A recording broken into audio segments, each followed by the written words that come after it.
selon sa ressemblance. L'image de Dieu, ce n'est pas la photo, non. Le mot hébreu qui est traduit par selon son image, c'est un mot qui veut dire avoir l'intelligence spirituelle comme Dieu. L'homme a la capacité de réfléchir et de concevoir quelque chose. Ça a été fabriqué par un homme qu'il a d'abord conçu dans sa tête avant que ça puisse se matérialiser. Nous héritons de cette capacité de l'image de Dieu. Alléluia. Selon sa ressemblance, c'est-à-dire la capacité de juger comme Dieu. La capacité de décider, d'agir comme Dieu. Parce que Dieu a établi l'homme comme un roi pour gouverner la terre. Mais à travers l'histoire des jardins d'Éden, par la tromperie, le mensonge du diable, c'est comme ça que l'homme lui-même a pris cette gloire, cette royauté que Dieu lui avait donnée, a cédé ça à Satan. La mission de Jésus était pour rétablir ce qui avait été dès le départ. Alléluia. Alléluia. Au départ, la royauté n'était que pour Dieu. C'était que divine. L'origine de la royauté, c'est Dieu. Mais Dieu les a attribués à l'humain que tu es, à l'humain que je suis. Pour gérer. La preuve en est, les millions d'espèces d'animaux que nous connaissons, vous et moi, c'est l'homme qui les a nommés. La Bible dit, Dieu les amena devant l'homme pour voir comment l'homme allait les nommer. Littéralement, c'est écrit pour voir si l'homme allait les identifier comme Dieu lui-même les identifiait. Alléluia. C'est comme ça que l'homme a commencé à dire, ça c'est un lion, ça c'est un tel, ça c'est un tel. L'homme a vu même la gazelle, même des biches avec l'air grasse, mais finalement l'homme a dit, cela ne me ressemble pas. C'est pour ça que quand vous voyez aujourd'hui les gens qui sont dans la zoophilie, c'est-à-dire, c'est vraiment, ils sont à côté de la plaque. Mais bien aimé, je vais nous dire une chose. Sur la terre, aucun être humain n'a été créé pour être spectateur. Chaque être humain a été créé pour être un acteur. Chaque être humain a été créé pour régner dans une portion de territoire que Dieu lui a donné. Mais qu'est-ce qui fait que finalement, nous ne vivons pas cela? Bien-aimés, beaucoup d'entre nous qui connaissons Dieu, nous ignorons beaucoup ces messages. En ignorant le message du royaume, nous ignorons même notre identité. En ignorant notre identité, nous ignorons même notre rôle. Quand tu ignores ton rôle, tu ne peux qu'être un spectateur, tu ne peux pas être un acteur. Aujourd'hui, beaucoup des enfants de Dieu survivent au lieu de vivre. Aujourd'hui, beaucoup sont en mode réaction au lieu d'être en mode action. Quand tu es un roi, c'est pour être en action et non être en réaction. Aujourd'hui, tu es attaqué, les problèmes arrivent, tu commences à prier. Nous devons être en mode action et non en mode réaction. Alléluia. D'ailleurs, Jésus, dans Matthieu 24, 14, il dit, cette bonne nouvelle du royaume sera prêchée dans le monde entier pour servir de témoignage à toutes les nations. Alors viendra la fin. Il n'a pas dit les messages sur la délivrance sera prêché à toutes les nations. Les messages, même le salut, je vais décevoir certaines personnes. Même le salut, Jésus a parlé de salut combien de fois? Le salut se trouve dans le royaume. L'église, ce n'est pas le royaume, mais l'église se trouve dans le royaume. Oh, la prospérité, la délivrance, ce n'est pas le royaume, mais ça se trouve dans le royaume. Celui qui est dans le royaume de Dieu est libre. C'est parce que tu es dans le royaume de Dieu que tu es sauvé. Dieu est dans son royaume, il n'a pas besoin de salut. Alléluia. C'est parce que tu es dans le royaume que finalement tu vas atteindre ta destinée. Parce que dans chaque royaume, les sujets ont leur rôle à jouer. Alléluia. Jésus a dit, je ne vais pas revenir, il n'y aura pas la fin du monde si tout être humain n'a pas entendu le message du royaume. Il dit, cette bonne nouvelle du royaume sera prêchée à tout le peuple. C'est-à-dire, tu ne peux pas être condamné si tu n'as pas entendu. On te parlera de ça, maintenant tu seras libre de dire oui ou non. Mais il faut que tu entendes la bonne nouvelle. La bonne nouvelle, ce n'est pas les esprits des familles, je ne sais pas quoi. La bonne nouvelle, c'est le royaume. Alléluia. Les salis se trouvent dans le royaume. C'est parce que nous sommes dans le royaume que nous sommes sauvés. C'est parce que nous sommes dans le royaume que nous sommes libres. D'ailleurs, Jean-Baptiste qui a précédé Jésus dans Matthieu 3:1, la Bible dit, en ces temps-là, parut Jean-Baptiste prêchant dans le désert de Judée. Il disait, répentez-vous car le royaume des cieux est proche. Le royaume est là, mais pour avoir accès à ce royaume, nous devons changer notre façon de vivre. Parce que dans le royaume, il y a une autre manière de vivre. Il y a une justice. Il y a des valeurs du royaume. C'est-à-dire, je ne peux pas entrer dans le royaume si je ne renonce pas au royaume du monde. Alléluia. On est venu parler à Jésus de Jean-Baptiste qui a été arrêté, qui a été décapité. Et la Bible nous dit dans Matthieu 4:17, de ce moment, Jésus commença à prêcher et à dire, répentez-vous car le royaume de Dieu est proche. Beaucoup, quand ils voient ces versets, ils croient que c'est quand on sera au paradis. Le paradis, ce n'est pas le royaume de Dieu, mais le paradis se trouve dans le royaume de Dieu. Quand Jésus disait le royaume de Dieu est proche, ça dit, lui, le roi qui a été établi, il est là proche de vous, c'est à vous de faire les pas vers lui. Alléluia. Nous allons lire un passage, après nous allons expliquer cela ensemble, nous allons étudier cela. J'aimerais bien que nous puissions prendre Jean 3, du 1er verset au 12e verset. Jean 3, du 1er verset au 12e verset. Est-ce qu'on peut lire ensemble? Jean 3, du 1er au 12e verset. Merci à tous ceux qui se lèvent pour honorer la parole de Dieu. J'aimerais bien que tu le lises avec moi. Pendant même que tu es en train de lire, le Saint-Esprit va t'ouvrir encore pour que tu le comprennes autrement, pour que tu vois les révélations cachées dans ces passages. On y va ensemble, on lit. Mais il y eut un homme d'entre les pharisiens nommé Nicodème, un chef des Juifs, qui vint lui auprès de Jésus de nuit et lui dit, Rabbi, nous savons que tu es un docteur venu de Dieu, car personne ne peut faire ces miracles que tu fais si Dieu n'est pas avec lui. Jésus lui répondit, en vérité, je te l'ai dit, si un homme n'est né de nouveau, il ne peut voir le royaume de Dieu. Nicodème lui dit, comment un homme peut-il naître quand il est vieux? Peut-il rentrer dans le sein de sa mère et naître? Jésus lui répondit, en vérité, je te l'ai dit, si un homme n'est né d'eau et d'esprit, il ne peut entrer dans le royaume de Dieu. Ce qui est né de la chair est chair, et ce qui est né de l'esprit est esprit. Ne t'étonne pas que je t'ai dit, il faut que vous naissiez de nouveau. Le vent souffle où il veut, et tu en entends le bruit, mais tu ne sais d'où il vient, ni où il va. Il en est ainsi de tout homme qui est né de l'esprit. Nicodème lui dit, comment cela peut-il se faire? Jésus lui répondit, tu es un docteur d'Israël et tu ne sais pas ces choses. En vérité, je te l'ai dit, nous disons ce que nous savons et nous rendons témoignage de ce que nous avons vu. Et vous ne recevez pas notre témoignage. Si vous ne croyez pas quand je vous ai parlé des choses terrestres, comment croirez-vous quand je vous parlerai des choses célestes? Que Dieu vous bénisse. Acclamons pour notre Dieu. On peut s'asseoir.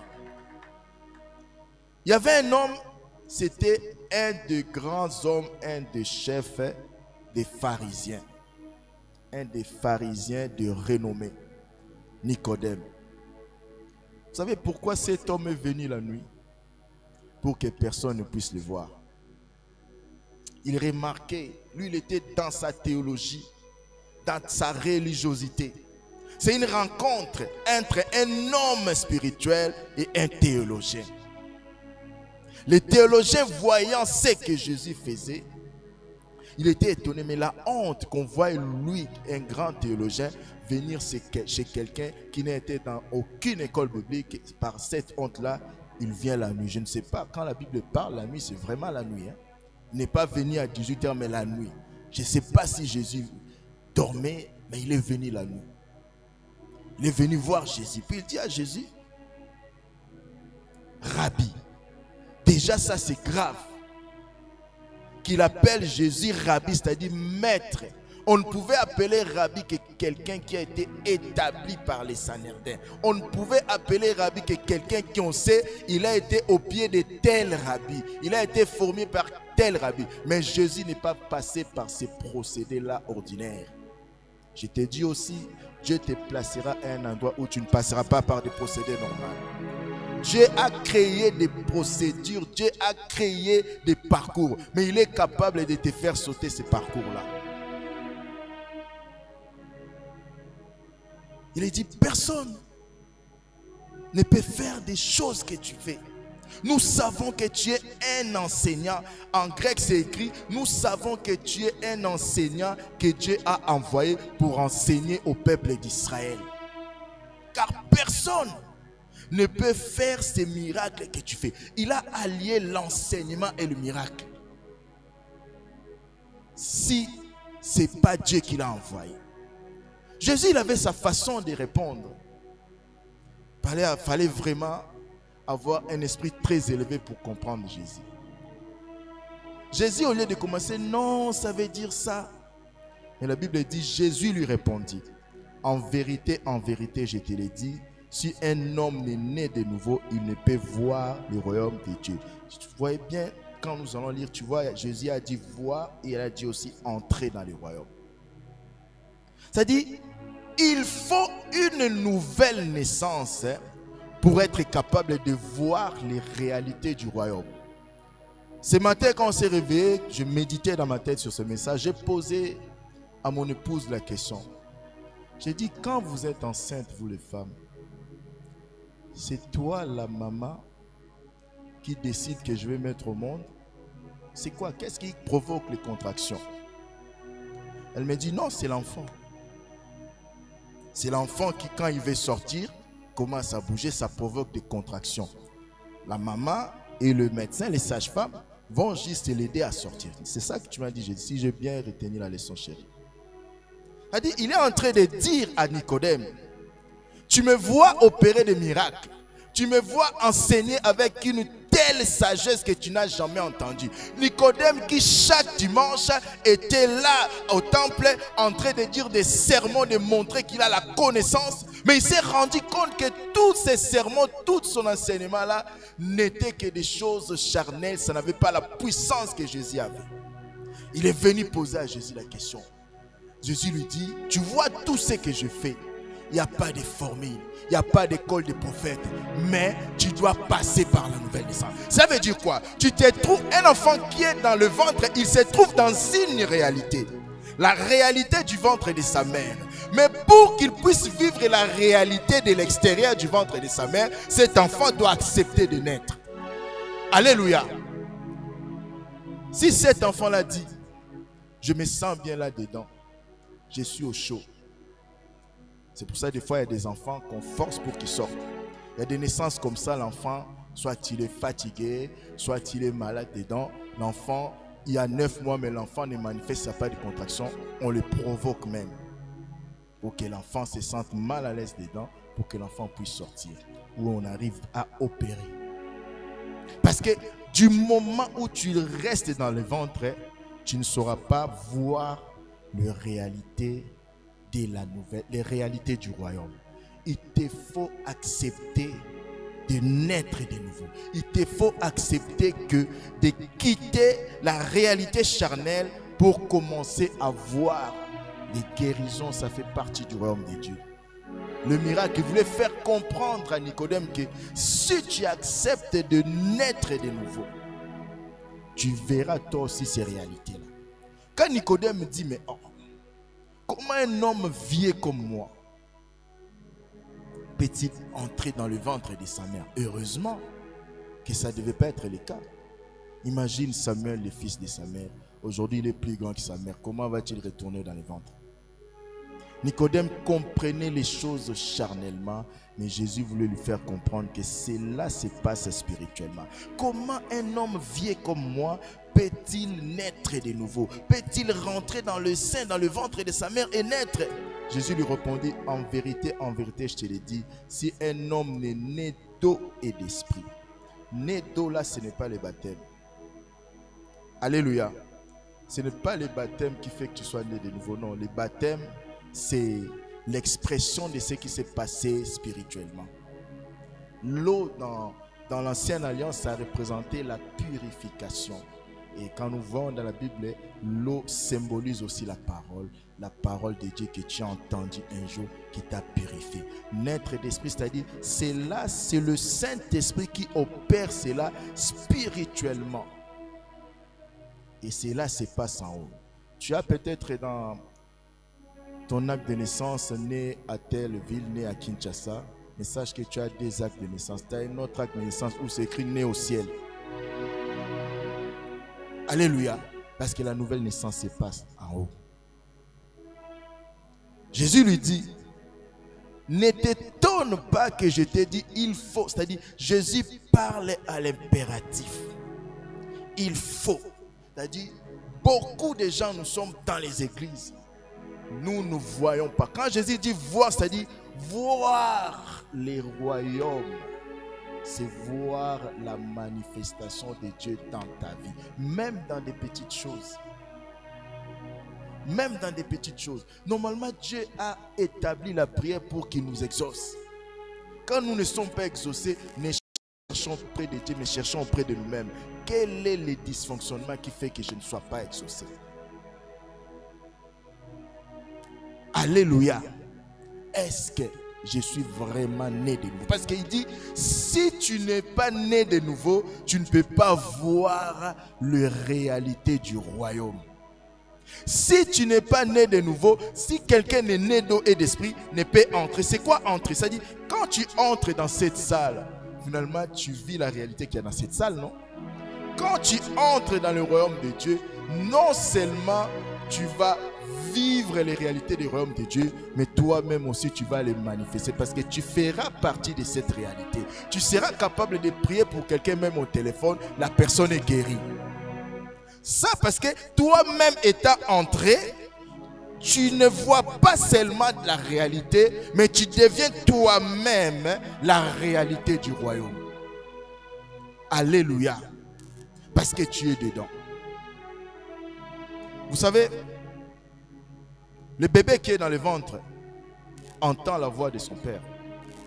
Le bébé qui est dans le ventre entend la voix de sa mère. Beaucoup ne le savent pas. Vous savez, même en parlant des blessures intérieures, il y a des enfants qui sont blessés dès le ventre de leur mère. Parce que la mère et le père, s'ils ne s'entendent pas, leur conflit, l'enfant qui est dans le ventre les sent. Même quand un bébé est content dans le ventre, vous voyez, il donne le coup. Il entend des voix. C'est pour ça que quand le bébé est né, quand le papa peut venir comme ça, là où on est en train de couper le cordon, il dit, ça va, vous voyez, les fois le bébé tourne. Parce qu'il est familier à cette voix-là. Il y a des gens qui ne sont pas encore dans les royaumes, mais qui sont dans nos églises, qui entendent le message, qui voient des choses, mais qui ne sont pas dans cette réalité parce qu'ils n'ont pas né de nouveau. La condition, c'est répandez-vous, c'est-à-dire change la direction de ta vie. Parce que Dieu ne se mélange pas. Tu vois la réalité de loin. Tu entends la réalité de loin. Tu parles de loin à cette réalité. Vous savez, quelqu'un qui peut nous regarder à la fenêtre là, peut reproduire le même geste que nous. On dit, tu es élevé. Lui aussi chante. Les gens qui nous regardent par exemple en live, eux aussi chantent. Ils lèvent leurs mains, tout ça là. Ils peuvent même se prosterner. N'empêche qu'ils ne sont pas avec nous dans cette salle. C'est ce que beaucoup de gens vivent. Ils regardent de loin les royaumes. Ils n'ont pas fait la démarche qu'il faut. Tu n'as pas manifesté des contractions. Ce n'est pas le fait que nous parlons beaucoup, accepte Jésus, tu seras sauvé. C'est vrai, mais en partie. Quand tu acceptes Jésus, tu entres dans le royaume. C'est parce que tu es dans le royaume que tu es sauvé. Parce que tu passes du royaume des ténèbres au royaume de Dieu. Alléluia.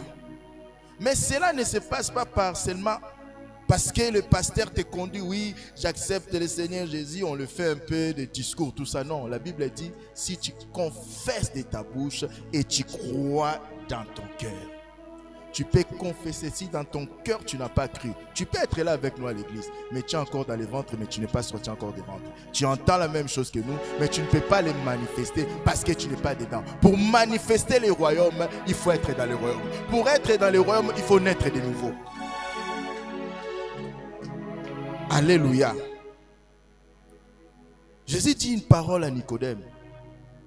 Le vent souffle où il veut et tu en entends le bruit, mais tu sais d'où il vient ni où il va. Il en est ainsi de tout homme qui est né de nouveau. Waouh! Bien-aimé, j'ai un bon message pour ceux qui ont peur des sorciers, des démons. J'ai un bon message pour vous. Le vent souffle. C'est-à-dire, Jésus voulait faire comprendre à Nicodème, aucun être humain ne maîtrise le vent.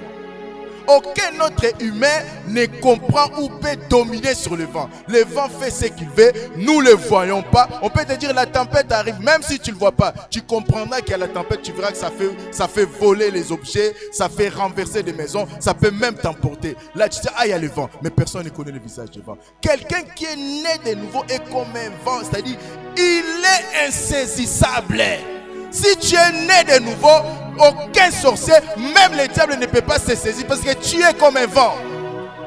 Les gens ne le sauront pas, mais ils vont voir les actes que tu vas poser. Au-delà des miracles, ils vont voir surtout les fruits. Personne ne sait que tu étais parti à une église, finalement tu as accepté véritablement Jésus, tu es né de nouveau, mais les gens vont le voir par tes actes. Les gens vont le voir qu'il y a quelqu'un qui est malade dans la famille. Toi, tu ne paniques pas, toi, tu pries, tu imposes la main pour cette personne. Et le temps d'arriver à l'hôpital, le médecin dit, mais il est bien, la personne est bien. Parce que toi, tu es déjà né de nouveau, tu es capable de manifester le royaume.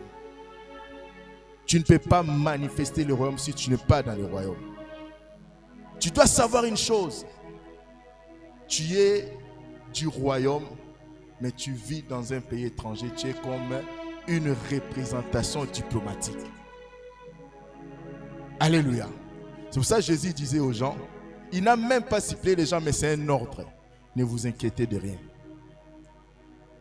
Quelle est cette représentation diplomatique des pays terrestres qui se prend en charge elle-même? On t'envoie comme ambassadeur en France. Toi-même, tu dois payer ton argent, tu dois avec ton argent. Qui? Alléluia. Si les pays terrestres font ça, à combien plus forte raison, si tu es dans le royaume, tu te disposes à manifester le royaume, à représenter le royaume sur la terre. Dieu ne peut pas te prendre en charge. Alléluia.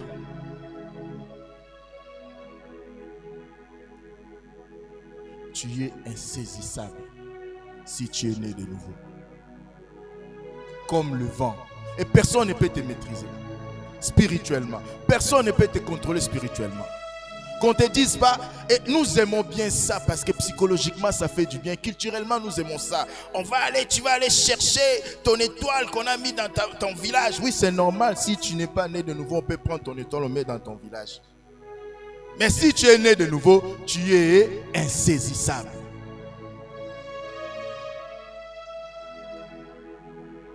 Et finalement, Jésus dit à Nicodème, si les choses terrestres que je te parle, tu ne comprends pas. Jésus lui dit même, comment tu ne peux pas comprendre ces choses, toi, un docteur de la loi, un enseignant. En grec, c'est écrit, toi, un enseignant des peuples d'Israël. Ces choses-là, Nicodème parlait de ça dans ses sermons, parce que c'est écrit même dans Joël. C'est écrit, Dieu a parlé de nouvelle naissance. Il parlait de ça sans comprendre cela. Il dit, mais toi un enseignant, comment tu ne peux pas comprendre cela? Et là Jésus lui dit, si vous ne croyez pas quand je vous ai parlé des choses terrestres, ça veut dire quand Jésus lui dit voir les royaumes, entrer dans les royaumes, ce n'est pas après la mort. Mais c'est des choses que nous devons vivre, nous devons manifester en étant sur la terre. Parce que Jésus lui a parlé que ce que je te dis, c'est une réalité qui doit se manifester sur la terre. Comment vous ne croyez pas quand je vous explique des choses terrestres? Jésus voulait lui dire, le miracle que j'opère, les guérisons que j'opère, c'est parce que je fais partie du royaume. C'est la manifestation du royaume sur la terre. Vous savez, quand tu es à l'étranger, on peut ne pas te présenter que ça c'est un Congolais.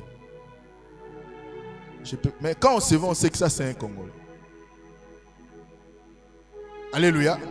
Parce que nous avons la mentalité des choses. Tu peux voir quelqu'un de loin, tu ne vois pas bien l'image, mais tu vois seulement. Tu sais que ça c'est un Congolais, parce que c'est notre mentalité. Elle dit, il y a aussi la mentalité du royaume. Alléluia. Il y a aussi la mentalité du royaume. Le royaume, c'est une réalité qui commence là terrestre. Pour qu'enfin on puisse le vivre aussi au ciel. Parce que le paradis ou le ciel, ce n'est pas le royaume, mais ça fait partie du royaume. Alléluia. C'est une réalité terrestre. On va constater le fruit en toi. Il y a des réalités du royaume que toi et moi, nous devons manifester. On va rapidement, on est en train de chuter, lire Matthieu 13, 44 à 46. Jésus est en train de dire, le royaume des cieux est encore semblable à un trésor caché dans un champ. L'homme qui l'a trouvé le cache et dans sa joie, il va vendre tout ce qu'il a et achète ses champs. Le royaume de Dieu est encore semblable à un marchand qui cherche de belles perles. Il a trouvé une perle de grand prix et il est allé vendre tout ce qu'il avait et l'a acheté. Voyez un peu ces deux histoires mais qui parlent de la même chose. Dans la forme c'est différent, mais dans le fond ça parle de la même chose. À la recherche. Chaque être humain sur la terre est à la recherche du bonheur.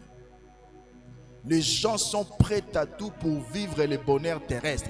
Ils sont prêts à faire des sacrifices. Ils sont prêts à aller faire des choses bizarres que vous ne pouvez imaginer. J'ai regardé une histoire qui s'est passée en Côte d'Ivoire. Il y a une jeune fille qui est venue dénoncer ses propres parents. Cette jeune fille était née dans cette réalité. Ils étaient 4, je crois, dans sa famille. À chaque fois, une des filles de la famille atteignait l'âge de la majorité, 18 ans. Le papa devait coucher avec elle. À chaque fois que les garçons de la famille atteignaient l'âge de 18 ans, la maman devait coucher avec lui. Et c'est là jusqu'à l'âge de 25 ans. Mais elle trouvait ça, tout le monde trouvait ça normal. Jusqu'à ce qu'un jour, cette fille-là, elle a dit non, ce n'est pas la réalité que tout le monde vit. Il a posé, il ne voulait plus céder à ça. Il a posé la question à ses parents. Ses parents lui ont dit non, non, tu dois attendre jusqu'à 25 ans. Après, il a fait la pression, il lui a expliqué non. Quand tu vois tous les bonheurs que nous avons, c'est parce que nous sommes dans un mouvement où nous devons faire ça pour maintenir notre fortune.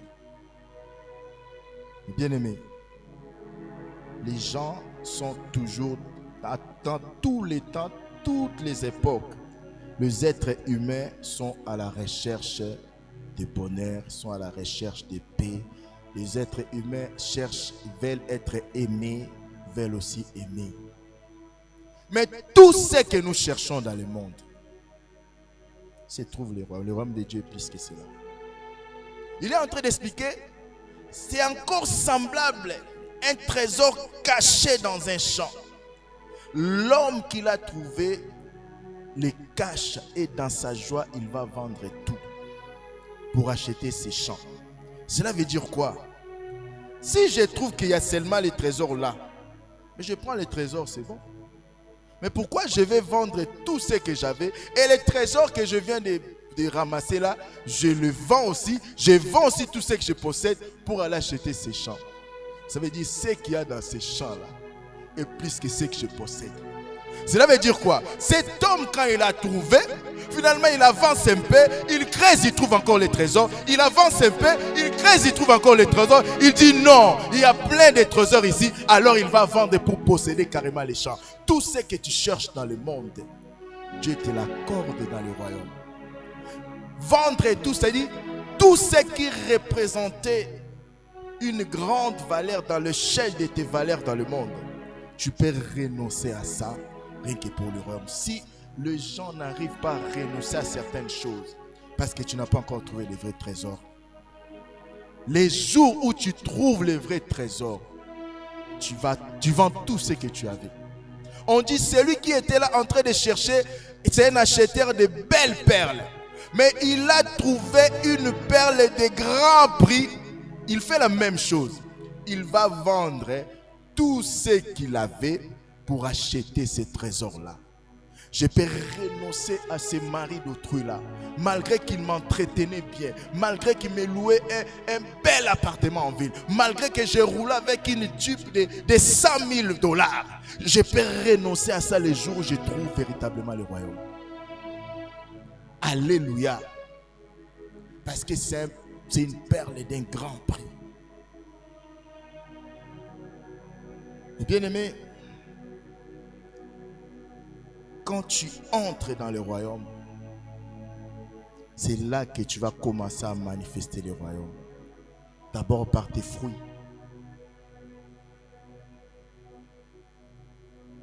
C'est bien, c'est une vérité qu'on dit. Le salut, c'est par la grâce. Ce n'est pas par les œuvres. Mais c'est aussi une vérité que nos œuvres manifestent qui nous sommes vraiment. On se cache derrière ça. Non, c'est par la grâce. Oui, c'est bien. C'est une vérité. Mais nos œuvres révèlent aussi qui nous sommes. Celui qui est réellement sauvé, qui est dans le royaume, va manifester le royaume.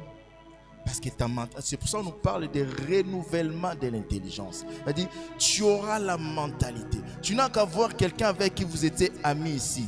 Demain, il va passer quelques temps aux États-Unis. Quand il revient, il aura plus la même mentalité qu'il avait. Il va même commencer inconsciemment à te répondre en anglais parce qu'il fait partie maintenant d'un autre endroit où il vit. Inconsciemment ou consciemment, nous prenons les mentalités de là où nous sommes. C'est pour ça, inconsciemment ou consciemment, si tu es réellement dans le royaume, si tu es vraiment dans cette réalité, tu vas manifester le royaume. Tu vas manifester dans ta maison comme une femme soumise. Tu vas le manifester dans ta maison comme un homme qui aime réellement sa femme. Parce que ça fait partie des valeurs du royaume. Inconsciemment, quand tu fréquentes beaucoup un milieu, inconsciemment ou consciemment, tu vas acquérir, tu vas manifester la mentalité de ce milieu-là.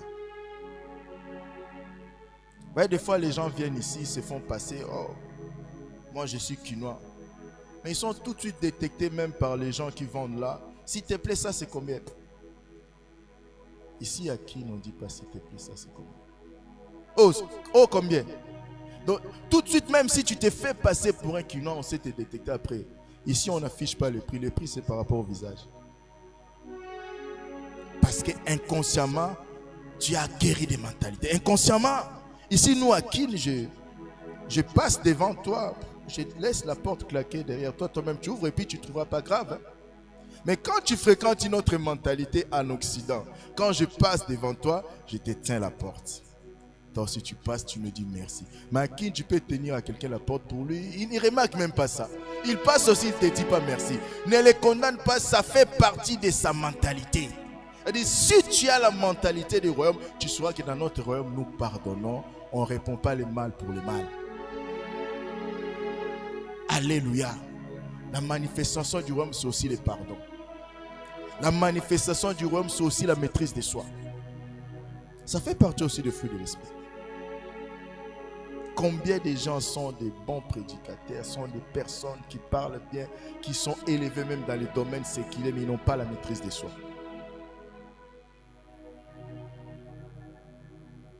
Alléluia. Matthieu 11, 11, Jésus-Christ est en train de dire une chose. Il dit, je vous l'ai dit en vérité, parmi ceux qui sont nés de femmes, il n'en a point paru de plus grand que Jean-Baptiste. Cependant, le plus petit dans le royaume de Dieu est plus grand que lui. Qui connaît ces passages-là? Quelques personnes. Tu sais, si tu n'as pas la maîtrise de soi, les jours où tu as la révélation de cette parole, tu deviens orgueilleux. Vous avez entendu parler d'Abraham, non? Le père de la foi. Vous avez entendu parler de Moïse qui a divisé la mer Rouge en deux. Vous avez entendu parler d'Élie qui a fait descendre les feux du ciel. Vous avez entendu parler des gens qui ont ressuscité les morts. Mais Jésus dit dans ces passages que Jean-Baptiste est plus grand que tout ça. Quel miracle Jean-Baptiste a fait? On en parlera un autre jour. Mais il est plus grand que Moïse, plus grand qu'Abraham, plus grand qu'Élie qui a fait descendre le feu, plus grand qu'Élisée. Il est plus grand que le grand prophète Samuel, plus grand qu'Ésaïe, plus grand que roi Salomon. Même David, l'homme selon le cœur de Dieu, Jean-Baptiste et Jésus dit qu'il est plus grand que tous ceux qui sont passés avant lui, qui sont nés de femmes. Bon, tout le monde est né de femmes. Mais il dit, c'est lui qui a le plus bas niveau. C'est-à-dire, si même c'est qu'aujourd'hui tu prends la décision qu'à partir d'aujourd'hui par rapport à ces messages, j'accepte d'entrer dans le royaume. Donc, après une minute, tu es plus grand que Jean-Baptiste, c'est-à-dire tu es plus grand que Moïse et tous les autres. Allez-y comprendre. Alléluia.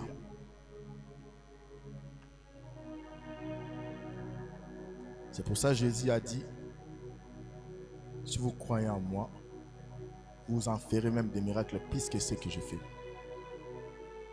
Vous savez, moi, quelle que soit la maladie, quelle que soit la situation que tu peux me ramener, je vais prier. Parce que ton identité, c'est manifester le royaume. Quand on reconnaît un jour, on était parti en mission de service quelque part. On arrive comme ça avec un collègue. On arrive dans la salle, il y avait déjà tout le monde qui était là. Dès qu'on entre, il y avait une autorité de Burundi qui parle à la personne qui était à côté d'elle. Elle était, je crois, de Nigeria. Elle a dit, ça c'est notre des aïeux. Après, l'autre, il a pris le courage. Il a dit, ah, vous êtes des... On a dit, oui. Il a dit, mais comment vous le savez? Non, quand vous aviez entré, la façon dont vous êtes habillé, vous savez que vous aimez ça. Alléluia.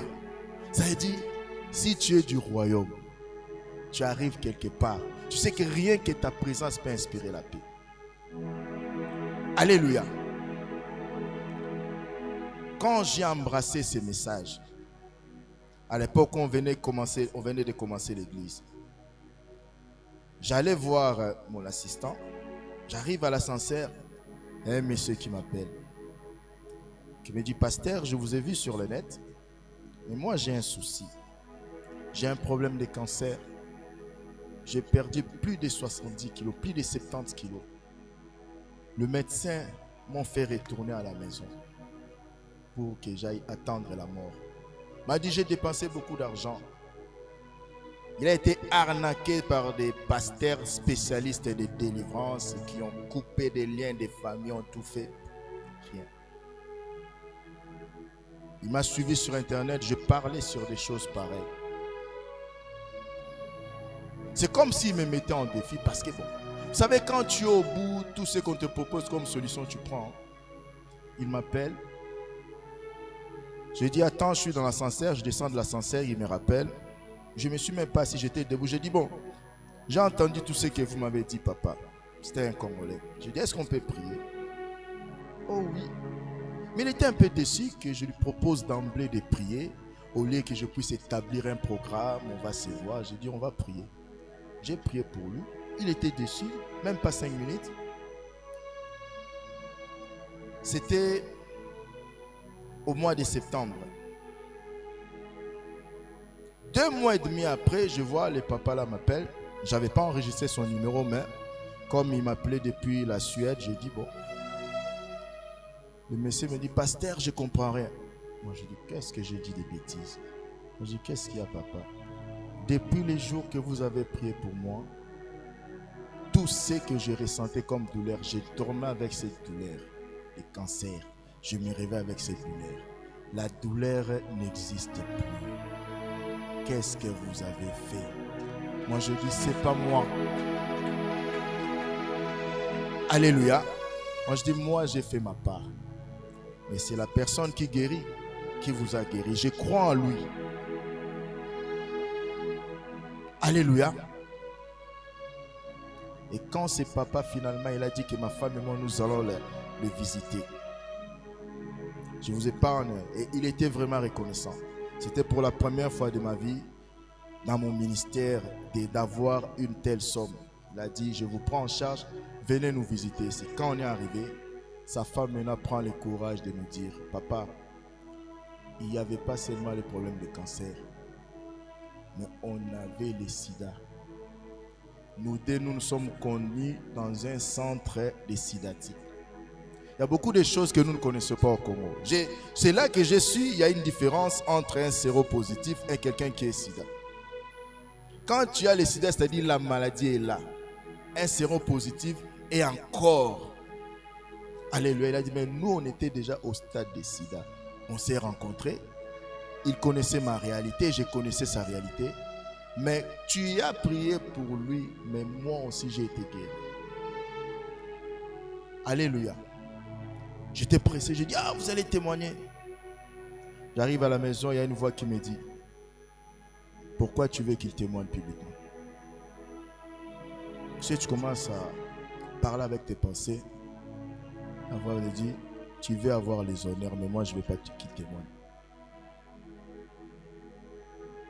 Je lui ai accordé la grâce.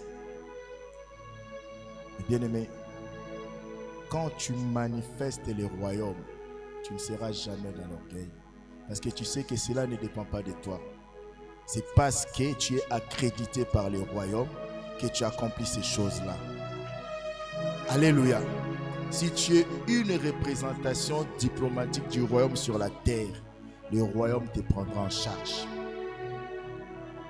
Alléluia. Vous avez cette identité. Manifestez le royaume. N'ayez pas peur de l'avenir. Le royaume qui vous a envoyé en mission ici connaît les réalités de la terre plus que vous. Faites confiance au roi. Et au fur et à mesure que vous allez avancer, vous allez manifester le royaume. Alléluia. Pour ça, Jésus a dit, cette bonne nouvelle du royaume de Dieu, il faut qu'elle soit prêchée à toute la création. Quand tu es dans le royaume, c'est là que tu as aussi la délivrance. Parce que la Bible dit, quel rapport y a-t-il entre le royaume des ténèbres et le royaume des lumières? Tu ne peux pas appartenir au royaume de Dieu. En même temps, non, on peut passer par les épreuves parce que Dieu est en train de nous former, en train de nous tailler. Mais ne doute pas, tout ce que l'ennemi cherche à mettre des doutes pour que tu te prosternes devant lui, comme il a dit à Jésus, si tu te prosternais, je te donnerai le règne de ton royaume. Alors que c'est faux. Du moment où tu es dans le royaume, tu vas manifester le règne du royaume. Alléluia. Est-ce qu'on peut s'élever pour prier, s'il vous plaît?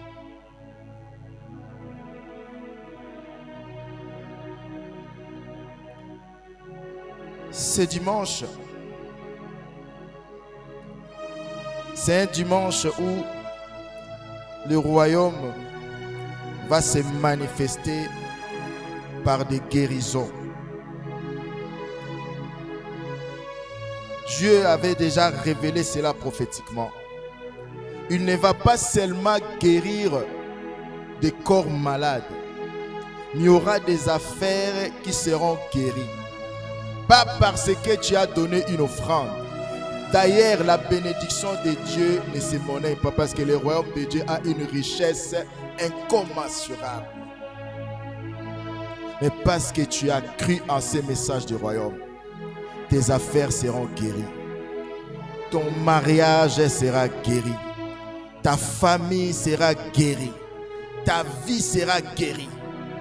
C'est un dimanche de guérison.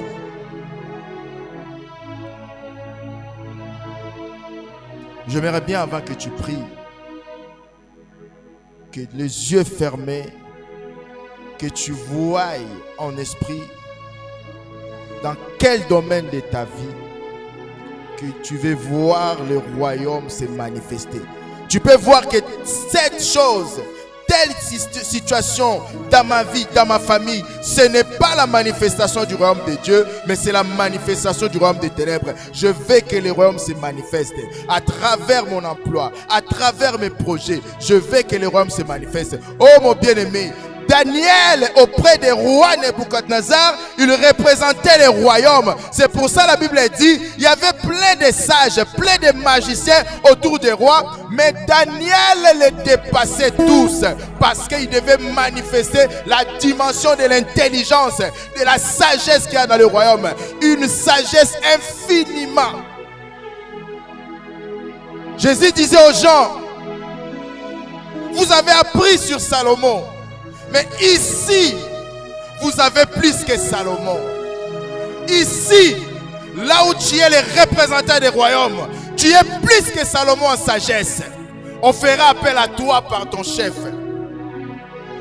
Tu n'es pas le plus supérieur, mais on remarquera la sagesse qui est en toi. On fera appel à toi. On fera appel à toi malgré ton jeune âge dans la famille pour avoir ton avis sur telle décision qui doit être prise dans la famille. Tout le monde va ramener les projets.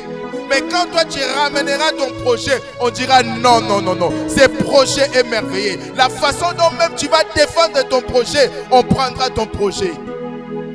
Parce que Dieu veut que le royaume se manifeste même dans le sommet de l'État. Dieu veut que le royaume se manifeste dans toutes les sphères des pays là où Dieu t'a placé. Commence à prier maintenant. Commence à prier maintenant. Commence à prier. Que tu puisses manifester le royaume. Tu fais partie des royaumes. Ton identité, ta nature, c'est de manifester le royaume. Tu vas manifester naturellement le royaume parce que tu fais partie du royaume.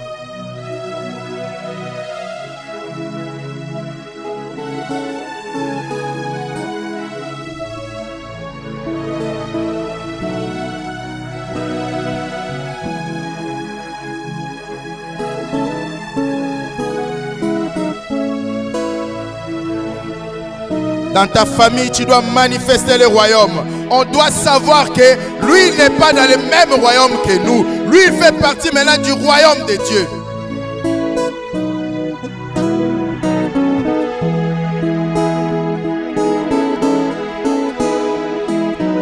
Personne ne peut prier pour toi plus que toi-même.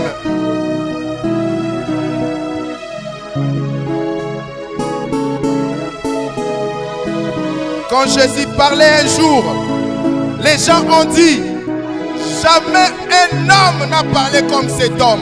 Tu dois manifester aussi les royaumes.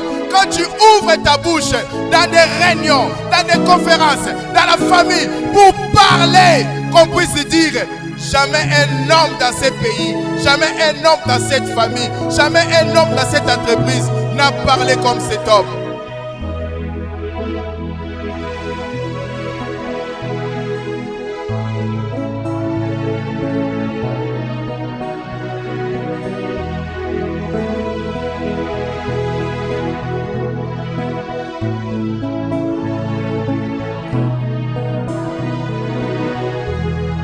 Bien-aimé, une des valeurs du royaume, c'est la loyauté, c'est la fidélité.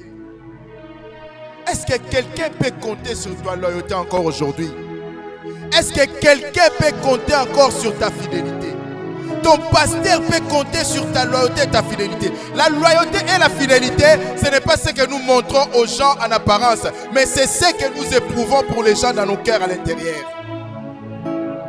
Demande à Dieu de manifester le royaume aussi à travers ta loyauté, à travers ta fidélité, à travers l'humilité, que tu puisses manifester le royaume.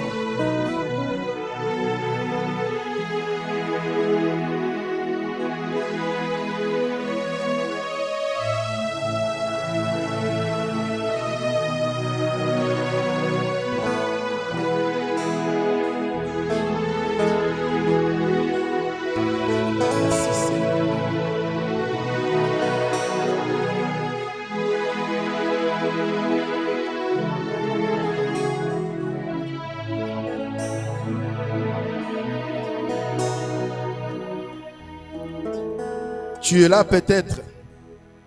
Pendant que j'étais en train de parler, tu te dis, mais moi, ça fait des années que je suis chrétien. Je n'ai jamais vu cela. Peut-être à l'époque, tu avais confessé de ta bouche, mais tu n'avais pas cru dans ton cœur. C'est pour ça qu'il n'a pas eu vraiment une vraie nouvelle naissance. Une véritable nouvelle naissance. Peut-être aussi tu faisais partie du royaume.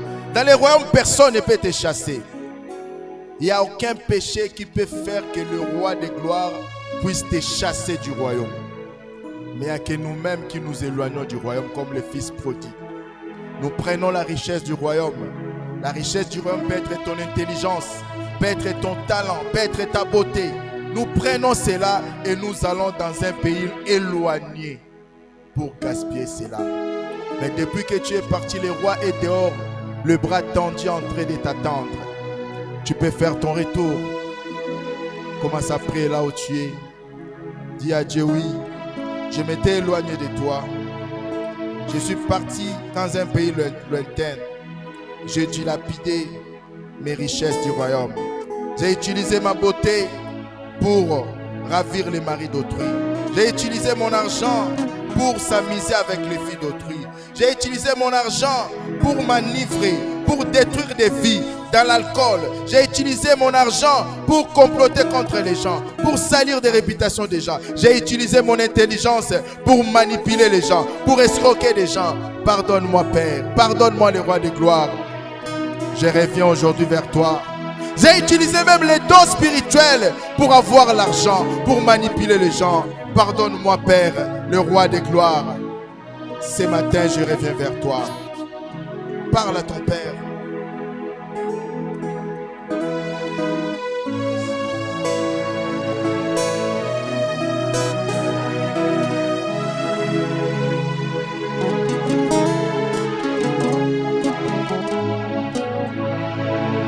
Nous allons lever nos mains.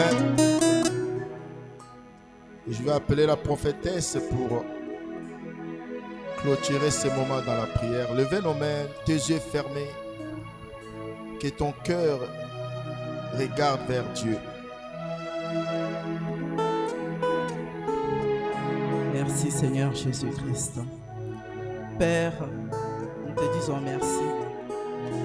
Merci Seigneur pour ce message où, mon Dieu, mon roi, Papa, qui a vraiment bouleversé, Seigneur, notre vie aujourd'hui, ce matin. Merci, Seigneur, pour des vies, Seigneur, mon Dieu, mon roi, Papa, que tu as guéri ce matin. Merci, Seigneur, pour l'assurance, la confiance, mon Dieu, mon roi, Papa, que tu as déposé sur chacun de nous ce matin, Seigneur Jésus. Je te dis merci. Merci, Seigneur, pour ta présence en ce lieu. Oui, ta présence nous a fait du bien ce matin, Seigneur Jésus. Ta présence nous a rassurés ce matin, Seigneur Jésus-Christ. Oh, merci, Seigneur Jésus. Merci, Père de gloire, pour ces limites que l'ennemi qui avait posées devant nos vies, Seigneur, mon Dieu, mon roi, Papa. Que ces limitations disparaissent maintenant dans le nom de Jésus-Christ. Et nous voulons, Père de gloire, avancer. Avancer avec toi. Car nous faisons partie de ton royaume éternel, mon Dieu, mon roi. Et nous voulons vraiment manifester ton royaume. Seigneur, à travers nos familles. Père de gloire, dans nos travails. Oh Seigneur Jésus, manifeste-toi sur chacun de nous. Dans le nom de Jésus-Christ. Encore une fois de plus, Seigneur, je te dis merci. Merci pour la guérison de mon frère ce matin, pour la guérison de ma sœur ce matin.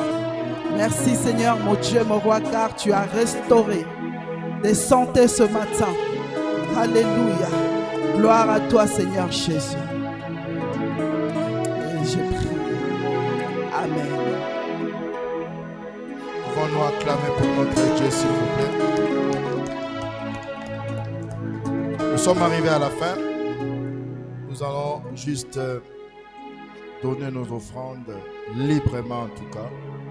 Librement, ça fait partie des valeurs du royaume. Sens-toi libre. Sens-toi libre de le faire. Là où tu es, tu vas juste prendre ton offrande comme un investissement pour le royaume. Et je crois que c'est notre premier culte. C'est aussi notre première offrande. Ma prière est que toi qui fais partie des prémices de cette œuvre, que Dieu te bénisse au-delà. Donc, comme il est écrit, aussi longtemps que les cieux et la terre subsisteront, il y aura toujours la loi des semailles et des moissons. Dans le valeur du royaume des ténèbres, plus tu amasses, plus tu en auras beaucoup. Et dans le valeur du royaume de Dieu, plus tu donnes avec abondance. On ne parle pas de l'abondance des chiffres, mais l'abondance de l'amour avec lequel tu donnes Dieu.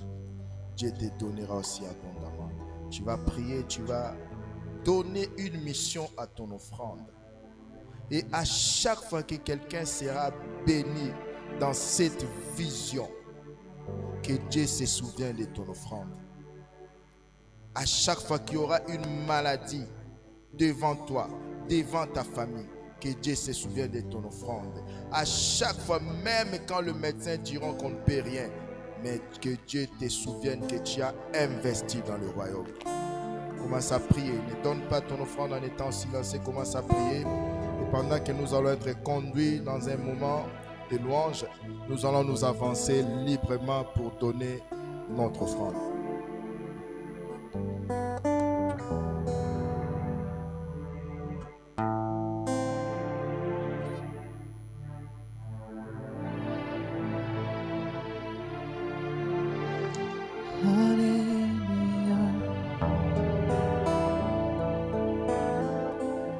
Le panier gris, c'est pour les offrandes, et le panier blanc